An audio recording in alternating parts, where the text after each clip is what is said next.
certo temor, porque eu pensei, será que é isso mesmo que Deus está querendo falar comigo, com a igreja? Será que eu estou certo? E aí, um dia a gente veio para o seu povo e eu trouxe essa palavra para a apóstola e ela falou, não, é isso mesmo. E eu falei, glória a Deus, então eu vou ter que me preparar mais, porque muitas vezes quando a palavra é pesada, ou ela, não de acusação, mas é uma palavra de, como se fosse uma exortação, é meio difícil trazer, né? Porque muitas vezes alguns irmãos podem pensar de outra forma, né? E eu comecei a orar, e quando a Maria falou, você vai ministrar de pregar dia 4. Amém. Eu perdi meu caderno. Falei, lascou. Mas como eu tinha toda a pregação, eu precisava muito do caderno. E ontem eu comecei a fazer a pregação e Deus mudou tudo. Por que Deus mudou tudo? Porque Deus é Deus. Eu não tenho a sabedoria para entender o que Ele queria trazer no início, né? Então, o princípio da palavra ela veio sendo a mesma, mas Deus mudou, né, a mensagem principal da palavra, porque Deus é amor. Como foi ministrado aqui no louvor, o amor de Deus é tão maravilhoso, tão grande, que antes de bater, Ele nos avisa. Estou falando que Deus vai lá para nós, mas o amor de Deus é tão grande que Ele nos previne, nos previne contra o Covid, nos previne contra a dengue, nos previne contra tudo. Então, quando nós pensamos em Jó 42, nós só pensamos na bênção, mas para chegar nessa bênção, Jó passou por um processo. Até chegar aqui, todo mundo sabe que Jó passou por um processo muito grande, Então, muitas vezes nós só queremos a bênção, esquecendo desse processo, dessas provações que nós vamos ter, até conseguir chegar à vitória, ou que seja bem material ou bem emocional. Então, Jó teve esse processo. Por que Jó passou por tudo aquilo? Quando a gente vê Jó é uma pessoa íntegra, fazendo nada de errado, ele dava suas ofertas a Deus, e Deus foi e tirou tudo. Não, Deus não tirou, Deus deixou, e Jó perdeu tudo. Por quê? Quando a gente pensa nisso, quando a gente está bem com Deus e do nada acontece alguma coisa, eu falo por mim, eu falo, por exemplo, o Fábio pecou, certeza, deve ter feito alguma coisa que Deus não gostou, é pecado dele. Isso foi para os amigos de Jó disse, Tudo isso que você está passando é porque você pecou. Se você perdeu tudo é pecado, então você fez alguma coisa, e muitas vezes não é. Eles explicam por que Jó passou tudo aquilo. Que a dor e o sofrimento são instrumentos na mão caridosa do Eterno, a fim de promover a purificação dos justos. Então, muitas vezes nós estamos. Toda essa palavra, primeiro foi para mim, e eu entendi isso, e com isso eu quero trazer para a igreja. Muitas vezes você está no caminho, você está próximo da bênção, e acontece alguma coisa, você acha, porque eu pequei, porque Deus deixou fazer isso. Não. Muitas vezes nós estamos vindo muitas vezes para a igreja, desempenhando nosso papel, mas muitas vezes a gente não está purificado. E muitas vezes Deus deixa a gente passar por esse processo para a gente buscar purificação. Não só por um bem material, mas o que Deus quer trazer hoje é um bem maior, que é a vida eterna, que é a salvação. Então, para nós conseguirmos essa salvação, nós precisamos estar purificados, e ser justos. E foi isso que aconteceu com Jó. Porque Jó só ouvia falar de Deus, ele não vivia, ele não viveu Deus, ele só ouvia. E acabou que ele começou a viver Deus. A sabedoria humana é limitada. Então, no decorrer da minha vida, muitas vezes eu entendi porque eu passava por determinado processo. Eu sempre tentava entender, e está bem aqui, Jó 28. Só o título. A sabedoria humana é limitada. Muitas vezes nós queremos entender o porquê do processo e esquecemos de viver o processo. E com isso, a nossa bênção acaba escorrendo pelas nossas mãos. Então não adianta nós querer entender o porquê. Nós temos que colocar nosso joelho no chão e falar comigo, vou passar pelo processo sem me desviar do caminho.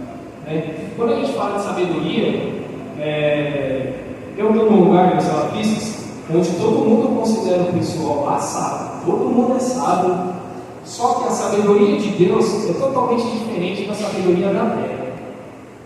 Jó pede perdão a Deus. Então, Jó, ele teve a sabedoria de pedir perdão a Deus. Lá no finalzinho de Jó 42, 6, Jó fala: por essa razão, menosprezo a mim mesmo e arrependo sinceramente no pó que nasci. Nós sabemos que mesmo no processo de Jó, Jó em nenhum momento falou mal de Deus, falou, Deus fez isso. Não. A única coisa que Jó fez, e por isso que ele pediu perdão, foi: agora, pois, ouve-me e eu te falarei, eu te questionarei e tu me responderás. Então, Jó, mesmo ele não tendo falado mal de Deus aos irmãos, ele chegou em Deus e falou: o negócio é o seguinte, eu quero saber por que está acontecendo isso.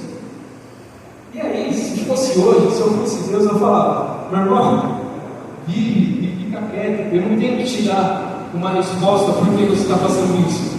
Você tem que buscar a sabedoria para entender o porquê. Então não adianta, muitas vezes nós questionamos Deus: Deus, por que eu estou passando isso?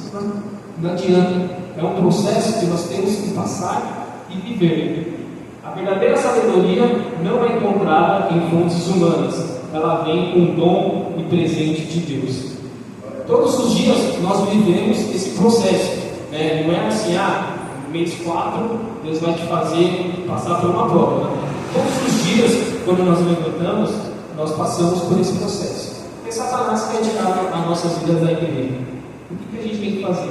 Todo dia de manhã, orar para Deus e pedir essa sabedoria, né, como um dom ou como um presente de Deus, para entender no processo o que você tem que fazer, como agir, que caminho tomar. Não viver por viver. Porque a nossa sabedoria é limitada perto da sabedoria de Deus. Então, muitas vezes, nós vamos com a nossa sabedoria e acabamos quebrando a cara, ou desviando do caminho. Agora, quando nós oramos para Deus e pedimos essa sabedoria, a verdadeira sabedoria que vem do céu, como presente ou como dom, nós conseguimos passar pelo processo sem nenhum problema. Provérbios 2:6. Porque o Senhor é o que dá a sabedoria, da sua boca é o que sai o conhecimento e o entendimento. Então, eu entendi que aqui na terra ninguém é sábio. A única sabedoria que tem é a sabedoria de Deus. E essa verdadeira sabedoria, ela é Deus que dá. Não é a gente que consegue conquistar de alguma forma, não é com estudo, não é com dinheiro que você consegue comprar. Não, a sabedoria é quando nós colocamos nossos joelhos no chão e oramos para Deus e pedimos essa sabedoria. Ela reserva a verdadeira sabedoria para os justos, como um escudo protege quem viver com integridade. Além de você ter a sabedoria para enfrentar esse processo, ela vai te ajudar como escudo e ela vai te proteger. Então, a sabedoria que vem de Deus, que vem do céu, não é só para você entender ou saber, ela vai te ajudar a te proteger e percorrer nesse caminho. Então, a importância, da sabedoria de Deus para as nossas vidas.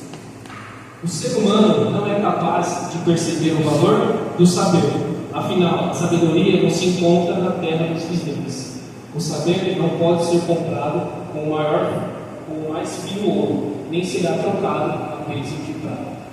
Então, olha o valor da sabedoria para as nossas vidas. Não adianta a gente querer comprar nem com ouro, nem com prata, porque essa sabedoria é a única sabedoria que vem dos céus, que vem de Deus. E hoje, eu me pergunto quantas vezes me faltou sabedoria em determinado momento. Muitas vezes, com os olhos humanos, a gente acha que é a falta de maturidade. Mas para Deus faltou sabedoria. Faltou muitas vezes, todo dia de manhã, mesmo que se fosse algo recorrente, orar para Deus e pedir: Deus, me dê sabedoria no dia de hoje. Eu não sei o que vai acontecer, quem vai se levantar contra mim, mas me dê sabedoria para entender o processo e passar por ele sem desviar do caminho. Então, não adianta a gente ficar questionando o processo. Um testemunho. Acho que com 3 ou 4 meses de casado, aconteceu tudo de ruim. Eu perdi dinheiro, eu fiquei doente, a Lídia ficou doente, o o carro quebrou, a bateria quebrou, eu perdi aluno. Para nós era um processo que a gente estávamos passando. E quando quebrou o carro, e eu pensei na minha esposa, eu falei, ixi, vai dar ruim. E ela estava passando por um processo. E o processo dela foi que ela me questionou. A única coisa que ela fez, amém, eu sabe de tudo, vou mandar mensagem para o Kleber, ele passa aqui em casa e me leva. Imagine se ela tivesse questionado Deus, se ela tivesse xingado, não mais para a igreja, ela poderia deixar de ganhar a bênção. Que é o que acontece. Muitas vezes, quando a gente está próximo da bênção, acontece alguma coisa, quer saber, não vou mais fazer isso, porque Deus não me abençoa, e a gente acaba perdendo a bênção. Então, eu fiz um slide bonitinho, vamos lá. Para nós alcançarmos as nossas bênçãos, ou espiritual, ou terrestre, seja um carro, seja a vida eterna, ou para agradar a Deus, nossa vida é sempre um processo. Começa aqui, é uma aprovação, aí vem outra aprovação, a gente consegue passar, aí vem outra aprovação, a gente vai passando, e nunca é rápido, sempre é igual. Vamos passando a aprovação, vamos passando, e quando a gente sempre é aqui, quando estamos perto.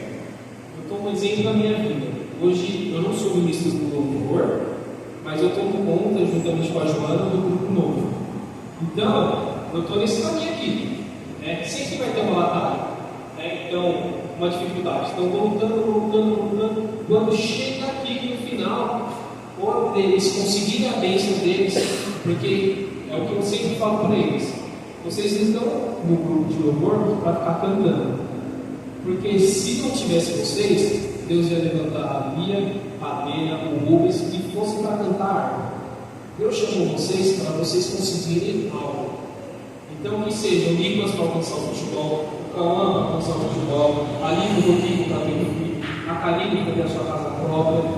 Não, o grupo de louvor, claro que é para cantar, mas nós estamos aqui para eles alcançarem a bênção. Para eles alcançarem a bênção, eles têm que ter um exemplo, que é a minha vida. E se aqui eu chegasse e desviasse, quer saber? Eu não vou mais tomar conta deles, porque eu falo, ninguém entende. Quer saber? Vou sair fora. Aí eu faço isso daqui, saio fora. Mas Deus é tão bom que Ele nunca vai deixar eles não alcançarem a bênção. Deus vai levantar outro. Então, eu não preciso preocupar, porque eu não sou melhor que ninguém. Se eu me desviar, Deus levanta outro. E hoje, o que Deus perguntou para mim: até onde eu posso contar com você? Até onde Deus pode contar com você? Faz essa pergunta para você: até onde Deus pode contar contigo? Quando eu disse que a palavra mudou o teor e a direção, primeiro foi para mim. Eu fiquei, acho que 2 semanas em Ilhabela, e hoje eu fiz essa pergunta: eu precisava ter descido na quinta para Ilhabela? Será que eu poderia ter descido no domingo à tarde, depois do culto? Será que Deus não precisava da minha vida aqui? Será que Ele pôde contar comigo? Ele não pôde, porque eu estava lá. Então, até onde Deus pode contar com a sua vida? Será que tinha uma prova e eu não consegui vencer porque, eu vou para Ilhabela, já que a apóstola está aqui, eu não vou no culto, eu fico uns dias lá, aproveito e depois trabalho. Então, quando eu disse que a palavra primeiro é para o pregador, foi isso que Deus mostrou para mim. Até onde eu posso contar para você? Será que Ele não precisava de mim aqui? Para orientar, para direcionar ou para fazer alguma coisa? Todo mundo é importante para Deus. E seja para pegar um copo de água, seja para pregar, seja para ligar a luz, todo mundo tem uma função, cada um é importante aqui. Então, o que Deus mostrou para mim, é sempre falando para mim. Sempre quando a gente está próximo da bênção, tem um negocinho.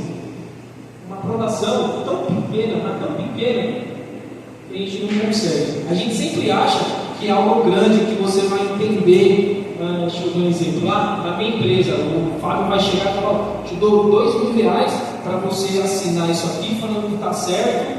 Fala, é um negócio simples, acho que é outra coisa. Aí você assina, aí você não passa na prova.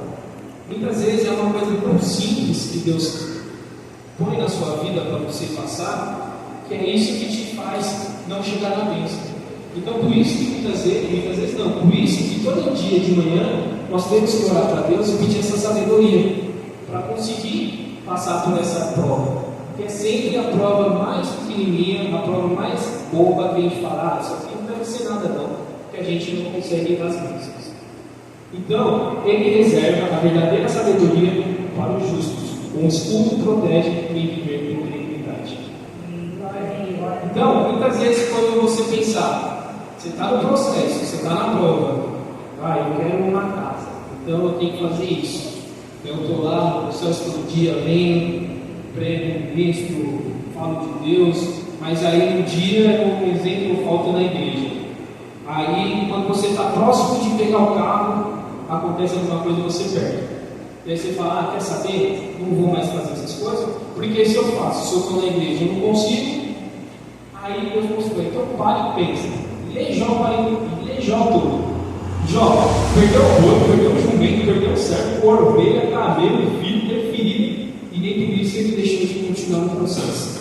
Então, o que Deus mostrou? Deus quis me dar um tapa na cara, né? Tipo assim, você vai ficar chorando, igual tudo que já perdeu, só porque você não conseguiu um carro, só porque você não conseguiu uma promoção, só porque você não conseguiu algo, você vai deixar de me servir, você vai deixar de me servir por causa de uma coisa material.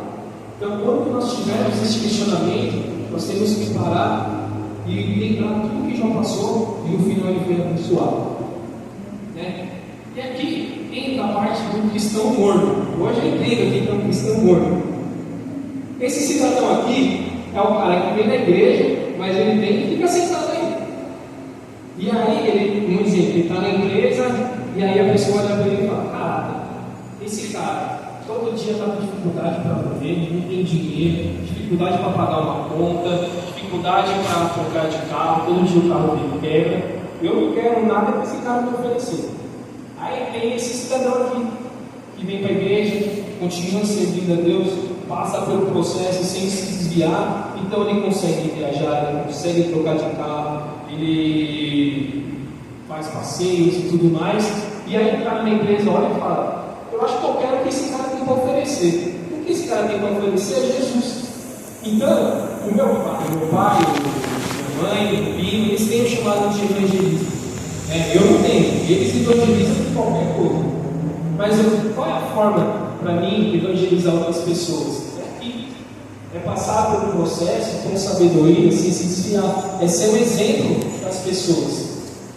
Então, até quando vamos viver Deus só de ouvir e ver o que Ele faz na vida do irmão? Quantas vezes eu já estive aqui na igreja? Vou usar um exemplo do Gabriel, que é a mesma área. Poxa, o Gabriel tem 20 alunos de personal, ele tem carro, ele tem casa, e eu não tenho nada. Por que será? Não adianta questionar Deus. Não adianta. E quando a gente começa a pensar assim, começa a ter uma sementinha de inveja, de ciúmes, de egoísmo da vida do irmão. Cada um tem um processo. Cabe você saber qual o processo e como você vai vencer esse processo. Né? Então, o que eu quis colocar? Jó 42 não fala só de bens materiais ou de salvação. Por essa razão, menosprezo a mim mesmo e me arrependo sinceramente no pó e na cinza. Então, Jó 42, ele não começa com o versículo 12, ele começa com. Então, hoje o que Deus quer de você é isso, é que você se arrependa de tudo que você fez. Muitas vezes nós estamos mortos na casa de Deus, nós esquecemos. Nós só viemos na igreja por vir. Muitas vezes nós esquecemos de desempenhar o nosso papel. Né? Então hoje nós precisamos nos arrepender e pedir perdão para Deus, né? Para conseguir viver esse processo.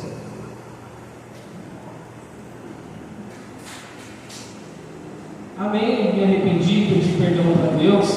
E agora, o que eu tenho que fazer? Quando eu falei que Deus é tão bom que Ele nos avisa, além de ele dar Jó 42, Ele deu Colossenses. Então, além de Ele mostrar o nosso erro, Ele nos mostra como passar pelo processo. Então, o que a gente tem que fazer? Orar. Suplicar para Deus que sejamos cheios do pleno conhecimento da vontade de Deus, com toda sabedoria e entendimento espiritual. Então, Deus é tão bom que Ele não quer nos dar carro bem material. Hoje Ele quer que você se humilhe na presença dEle e peça perdão pelos nossos pecados. Eu tenho que me humilhar todos os dias e pedir perdão pelo meu pecado. Todo dia nós pecamos. Quem não peca está morto, né?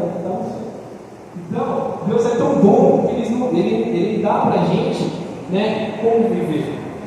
E aí Ele fala: Ele nos resgatou do domínio das trevas e nos transportou para o reino do seu Filho amado, em quem temos a plena redenção por meio do seu sangue, isto é, perdão de todos os nossos pecados. Então, quando nós nos humilharmos para Deus, reconhecer nossos pecados e dizer para Deus: ó Deus, hoje você pode contar comigo para tudo. Não importa o que aconteça, eu não vou desviar do meu caminho, eu vou seguir santo, tudo. Por quê? Nós temos que nos apresentar para Deus santos, inculpáveis e absolvidos de qualquer acusação. Se de fato permaneceres na fé, alicerçados e firmes, sem nos afastar da esperança do Evangelho, nós teremos a salvação e a vida eterna. Amém? Então Deus é tão bom que quando nós nos purificamos e entramos no caminho de Deus e fala: não, vai vir a aprovação e eu vou vencer, eu vou lutar. Vai vir provações que a gente vai querer se desviar, sair do caminho, mas Deus ainda continua sendo tão bom. Em Colossenses 3 ele diz: vivendo plenamente em Cristo, Ele nos ajuda a como viver Deus para não nos desviarmos do caminho. Aí ele fala: pensa nos objetivos do alto e não nas coisas terrenas, pois morrestes e a vossa vida está escondida com Cristo. Sendo assim, fazei morrer tudo que pertence à natureza terrena: imoralidade sexual, impureza, paixão, vontades más e a ganância, que também é idolatria. Mas agora, livrai-vos de tudo isto: raiva, ódio, maldade, inflamação, palavras indecentes por falar. Não mentais uns aos outros, pois já vos despi do velho homem com suas atitudes. E vós revestistes de um novo homem, que se renova para o pleno conhecimento, segundo a imagem daquele que o criou. Então, hoje, o que Deus pede para nós é que nós venhamos matar esse velho homem, para que o novo homem venha viver em nossas vidas. Acima de tudo, no entanto, revestivos do amor, que é do elo da perfeição. Seja a paz de Cristo o juiz em vossos corações, tendo em vista que fostes convocados para viver em paz, como membros de um só corpo, que sejam agradecidos.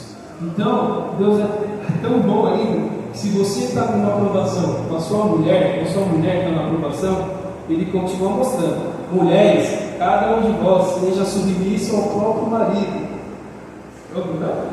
Pois assim deveis proceder por causa da vossa fé no Senhor.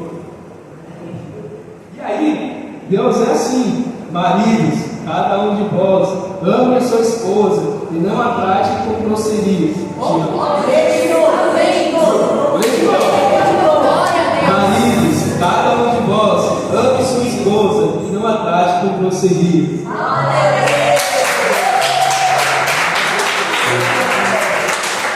E aí Deus fala: mulheres, cada uma de vós seja submissa ao próprio marido.